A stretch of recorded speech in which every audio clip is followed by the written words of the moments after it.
Hi there, Lindsay here, the Frugal Crafter. Today I'm going to show you how to color a dragonfly, and I'm going to offer some tips for you too. Now this is a class that I was going to teach a few years ago. I offered this as an example and a couple other paintings too, and they chose one of the other ones, and I came across this when I was cleaning my studio yesterday, and I thought, oh, this will be a great tutorial to do for YouTube. So the first tip I'm going to share with you is that if you don't like to draw or you'd rather just get into the coloring, something you can use instead of your own drawing is to use a digital stamp. And so this is one stamp that I designed from, and it's from Lindsay Stamp Stuff. That's my shop online, and I'll put a link under the video for that so you can check it out. And there's like a kit of a bunch of images. I think it's like $5 regular price. Sometimes it goes on sale. But basically you get a ton of like butterflies and dragonflies and stuff that I've drawn just to make it a little bit easier, and then you can use your colored pencils to color them. I just printed it right out on this, so I didn't even have to transfer it, so it makes it super easy. Alright, so I don't like to use black, so what I'm actually going to be using instead of black will be a mixture of indigo blue and terracotta red. So what I'm going to do first is I'm going to put my darks in, and I'm just going to go around the this area here that I had stippled. And you know, even if you don't have the money to buy a set of digital stamps, even though they're not very expensive, you can always go and search for like coloring book pages or you know, line artwork, or you know, vintage drawings or something like that that will, you know, make it a little bit, you know, more affordable too. It's just something in case you don't feel like you want to do the drawing step, you just kind of want to get into the fun, and I can totally understand that. I'm adding a little bit of this dark indigo blue up here along the edges. So you really can get started. You can really get in there quick when you don't have to worry about the drawing. All right, so the next thing I'm going to do is I'm going to go with this this peacock blue. It's a little bit lighter, and I'm going to work over the indigo, and I'm going to bring it in towards the center on each of these sections that I just colored. Now I'm not completely saturating the tooth, so there's still a bit of texture here. I'm working on that that same Canson Me Tints paper that I came across when I was cleaning yesterday. I'm telling you, I found some treasures, let me tell you. All kinds of treasures. And then I'm gonna go with this, and you know, honestly, I don't think I need light aqua and this light green. I think I'm gonna put the light green away. I don't think I need both of those colors, they're too similar. So really, we're just using 5 colors, and that's including your white. And then I'm going to color here in the center, and I'm going to bring it out and blend into the colors that I've already put down. And look at how nicely they blend. Now, these are Prismacolor pencils. Prismacolor color pencils. You can use whatever brand you have. Whoops, that's all right. I kind of put my pencil down in the wrong spot, but that's all right. I felt like I'd come down and do another tutorial. I had been cleaning some more today, and I got up early this morning and I did some baking, which is very out of character for me because I'm not much of a baker. But we had these we had 5 overripe bananas. I knew nobody was going to eat them, and you know, of course my chickens do like them. I can give them ripe bananas, they do enjoy them. But I thought that somebody had put a recipe on my Facebook page on these banana cookies, these healthy banana cookies, and so I made those first thing this morning. And they certainly were healthy, let me tell you that. They were very healthy. Tasty, not so much. They were healthy though, and that's something. They needed chocolate. I think what I should have done was put some chocolate, omitted the raisins, put some chocolate chips in those puppies. That would have been way better. All right, now I'm just gonna give it a little bit of highlight by adding some white here. And even though I have a lot of pencil on there, that white is still gonna show up. And I feel like I want it a little bit smoother, so I'm going to go back in with this, that other color. This is light aqua. So some of the colors, you know, you buy the big sets, and some of the colors are just so similar that they're really kind of unnecessary. So if you're thinking about like, geez, should I get the 144 set of pencils, or will the 48 suffice? You know, the thing is, most art supply stores, and you know, all the good ones online that sell like, you know, only art supplies, you're going to be able to buy them open stock. So you know, you don't really need to buy the big set. You can, you know, buy a smaller set, which, because they're usually cheaper per pencil if you buy a set, but then just kind of add in the few that are really different than what you already have. All right, look how pretty that blends. Isn't that gorgeous? Like jewel tones. And look, we've only used, how many colors? We've only used 4 colors so far, so I think that's pretty cool. All right, so now what I'm going to do here for the rest of the wings is I'm going to take that light aqua, and I'm just going to very, very lightly fill them in with color. Now the nice thing about working on colored paper is that it really takes a lot of the work out for you, because you don't have to put a background in, and you're not just staring at a piece of white paper. So I like working on toned or colored paper. Sometimes I will, like if you only have white paper, you're thinking, well, Lindsay, I have all this white paper, you telling me I have to go buy colored paper? No, what you can do is use your pastels or your watercolors and tone your paper that way. You don't have to go out and buy colored paper, absolutely not. And now I'm going to go in with my indigo, and hopefully it's sharp enough. I might need to sharpen it, but I'm going to see what I can do here. I felt like that's pretty rough looking there. You know what? I am going to sharpen it. It's going to be, I don't think I've used this pencil in a while, so it'll color a little better too if I sharpen it. Now I'm going to trace my lines here. And the reason I'm doing that now, because you're probably thinking, why don't you just blend the wings and then put your lines in afterwards? Well, I could do that, but it might not stick very well. So that's why I'm doing it now.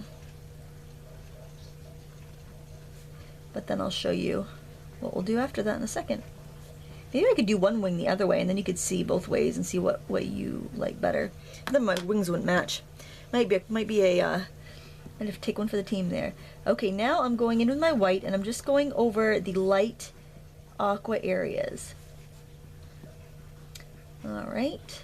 Look, it's very quick. It's about 1 pencil width wide, the size I printed it out. Oh, the other nice thing about using a digital image, you know, if you had a rubber stamp of this, that'd be great, but it might not be the size you want. With a digital image, you can make it bigger if you feel like you need a little, if you're feeling too confined, you feel like you need a little bit more space to color in.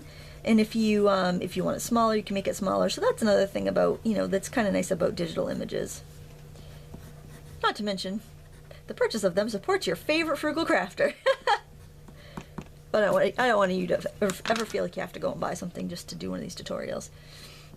Alright, so now I'm just going to go in. I'm going to go over that again with the white. A lot of time when you're doing, you know, colored pencil, there's a lot of just kind of going back and forth with different colors to achieve the hues that you want. And we're going to do the other wings the other way. I just want to show you both ways. Okay, so now I feel like I want a little bit more. I think, oh my gosh. I think I don't need to know how to talk today. Oh, goodness. I need more caffeine. I was totally over-caffeinated yesterday, and I'm afraid that I'm very under-caffeinated today. All right, and see, I can kind of go right over this, and those dark lines are still staying put because I put them in, and they've grabbed tight to the paper, so. All right. And then I feel like I need a little more blue in there. I think I'm going to go over my dark lines with my lighter blue, that peacock blue. And a lot of times I just kind of play with it until I say, yep, that's really how I want it.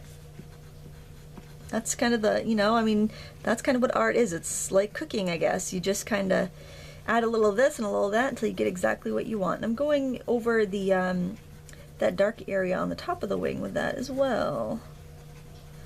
And in with a little more indigo because I feel like it's not quite dark enough there.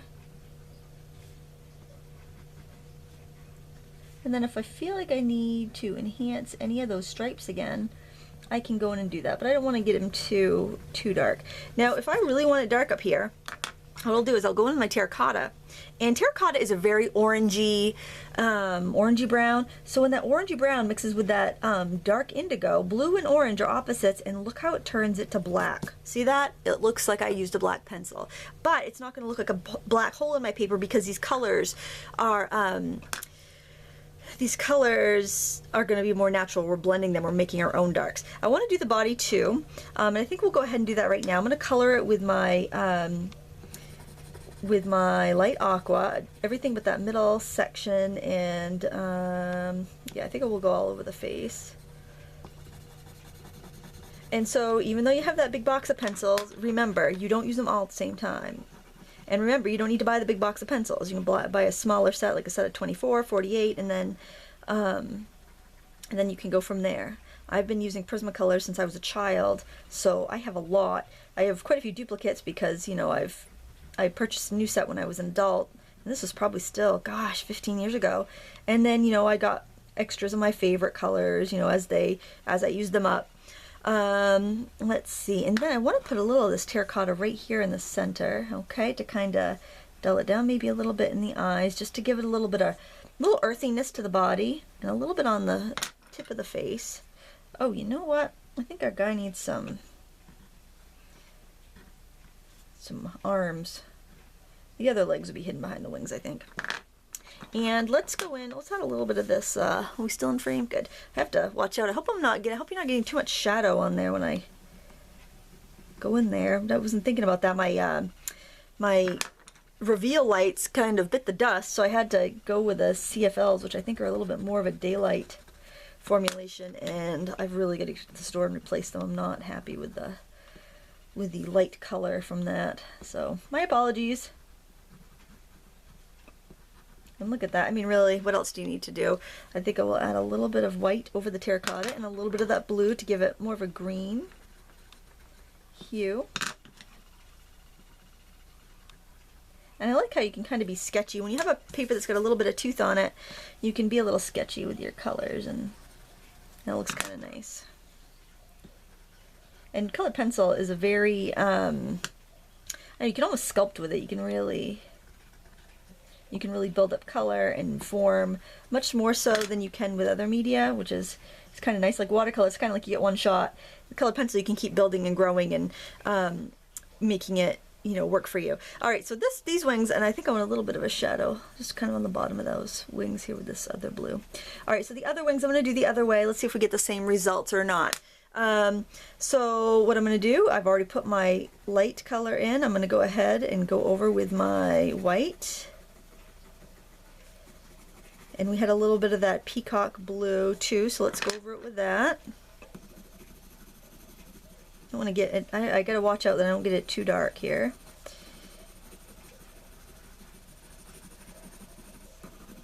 Okay, definitely not saturating the tooth yet. Then I'm going to go in with my indigo. I'm going to sharpen it. Just point it a little bit when you just kind of do just enough to get a little point. And just kind of trace over my lines because we can still see them. Colored pencil is very opaque though when you lay it in thickly, so you want to make sure that you don't obliterate your lines if you need to see them. But the good thing about that is no one will ever tell you you used a printed image. I won't. I'll tell you that. You can use my set and say, hey, look what I made ya. Look what I painted ya. I won't tell anybody that they used a digital image. It's fine. And that brings me to another point. Tracing is not bad. If you want, you know, if you find a picture you like and, you know, learning to paint it is going to be enough of a challenge if you've never painted. And if you just want to get to the fun of that, you know, you can print off a picture and you can trace it. You will learn how to draw by tracing. I know it sounds silly, but it will help you learn to draw. I'm just going over with this light aqua, and I don't have to be too careful because I know I've got those lines in there. I'm just going to color over that, and then for a final blending, I think I can just go in with my white. What are we at for time? Oh, we're only at 13 minutes. Doing pretty well here today. Just fill in these little gullies here. There. I think I might need a little bit more blue at the top like I did on the other one. So really, whoops, I pressed too hard with that. I'm going to have to, I'm telling you, the white pencils are the softest. They're the most prone to breaking. But I do like my white Prismacolor pencils, I'll tell you that. In the last video I did, I had to stop and sharpen it because I broke it. Oh well, too heavy-handed, I guess. The white ones always seem to be a little bit more prone to breaking. I'm going to go in with a terracotta on this side because I did it with the other. Do it to one side, do it to the other. And I did add a little bit of a shadow under those other wings, so I'm going to do that here too. And really, that's about all there is to it. You can deepen some colors if you want to. This, you know, your personal preference. You can use different colors than I use. That's, you know, your prerogative too. Now in here, I just made a little frame by just drawing some swirls and filling them in. You know, that's a great way to practice your coloring. And if you're wondering why this is so shiny, it's because after this had been just kind of sitting in a folder on my shelf for years and years and years, I just it had that wax bloom on there. So what you do, and you'll notice that actually, if you look at this picture right here. It's got a very subtle sheen, and it's not, I mean, it's bright enough, absolutely. You can see, you know, you can see it and everything. But when you buff it, you remove some of the wax, and sometimes you'll want to do this like the next day because all the wax will surface up to the top. But let me buff these wings, and you can see what I mean. Just be careful you don't smudge it out of the borders, because you know that will happen. So I buffed this side. Yeah, I don't know if you can tell on the camera. It's just a little bit. I'm having a hard time catching the light. It's a little bit shiny and it's a little bit brighter, if you can see that on the camera or not. And this side is more matte because I haven't buffed it yet. So, you know, that's something I usually like to do too. Also, if you spray it with a fixative, it'll also dissolve that wax and make it a little bit brighter for you. But there you go. It's a dragonfly in just 5 colors of colored pencils. So don't think you have to have a bazillion pencils to do this. And if you want to find the pattern that I used, it is in my Winged Things digital stamp set at Lindsay Stamp Stuff, and I'll put a link below the video. Thank you so much for watching. Please give me a thumbs up and subscribe if you like this. And until next time, happy crafting.